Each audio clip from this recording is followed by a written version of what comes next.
হ্যাঁ, রাত বাজে 1:45। সবাই ঘুমিয়ে পড়েছে। ওই দেখো, ওই ঘরের দরজা বন্ধ, কারণ ওই ঘরে আমার এসি আছে। আর আমি ওই ঘরে বসেই ভাত খাই, কারণ যেহেতু এসি আছে।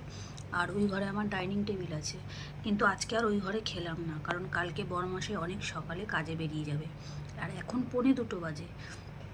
আর লাইট জ্বালিয়ে আমাকে ভাত খেতে হবে, আর লাইট জ্বালালে ঘুমের অসুবিধা হয়, তাই জন্য আমি ওই ঘরে বসে আজকে ভাত খাইনি। কারণ আমি তো অনেক বেলায় উঠি, আমার রাত করে শুলে অসুবিধা হবে না। তো যাই হোক, সবাই ঘুমাচ্ছে, ঘুমাক।